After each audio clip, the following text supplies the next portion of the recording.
खासदार आमदारांनी त्या राजीव गांधी भवनमध्ये जी मीटिंग झाली त्यानंतर 3-4 महिन्याच्या प्रतीक्षेनंतर काल मीटिंग लागली.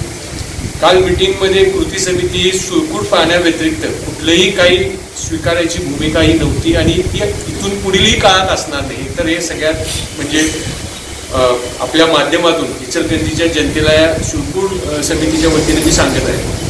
त्याच्यामध्ये अनेक प्रश्न जे काही निर्माण झाले ते आता कारंडे साहेब आणि अभिजितनी सांगितलं. आपल्याला यड्रावकर साहेबांनी विरोध केला.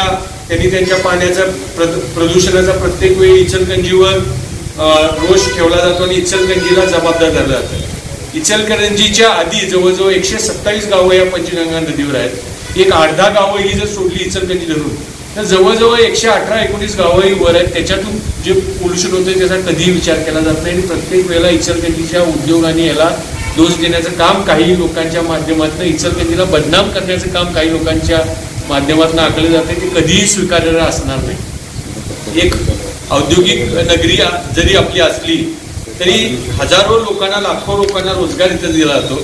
आजूबाजूच्या परिसरातून अनेक कामगार, इव्हन कागलमधले जवळजवळ 25-50 हजार लोक इचलकरंजीमध्ये स्थायिक झाले तर ते रोजगार मिळवत आहेत. त्यामुळं एक तो मुद्दा झाला क्लिअर की सुळकूट व्यतिरिक्त कुठलंही पाणी हे आपल्याला स्वीकार्य नाही आणि ही भूमिका, हा लढा इथं पुढच्या काळामध्ये जोपर्यंत सुळकूटचं पाणी मिळणार नाही तोपर्यंत हा लढा चालू ठेवला जाईल अशी भूमिका या समितीच्या वतीने.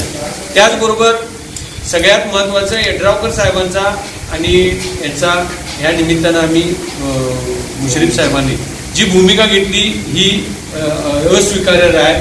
त्यांनी वारंवार भूमिका ही बदलत आहे. सुळकूटची योजना असताना देखील, ती कृती समितीची मिटिंग बोलवली असताना देखील, सुळकूटचा विषय असताना तिथून इचलकरंजीला दुसरं पाणी द्यायचं ही भूमिका कधी स्वीकार्य असणार नाही.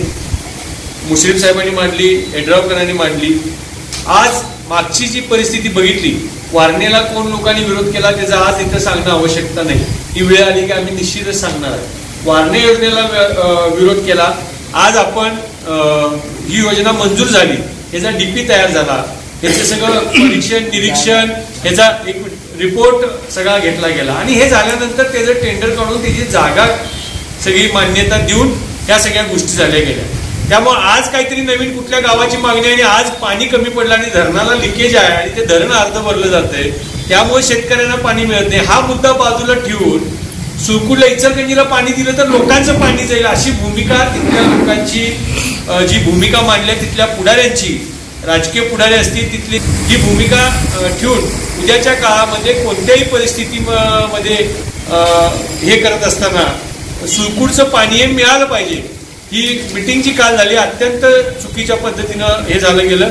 त्याच्यामध्ये आम्ही मुख्यमंत्र्यांचा सन्मान राखून ही मिटिंगला इचलकरंजीच्या पाणी प्रश्नाचा तोडगा निघेल म्हणून आम्ही उपस्थित राहिलेलो होतो. तर तो काही झालेला नाही. परत पुन्हा एकदा समिती आणि त्याचा अहवाल हे काही भूमिका इचलकरंजीच्या दृष्टीनं, इचलकरंजीच्या नागरिकांच्या दृष्टीनं, इचलकरंजीच्या पाणी योजनेच्या दृष्टीनं हितकारक नाही आहे. त्यामुळे ती आम्हाला स्वीकार्य नाही. ही भूमिका ठेवून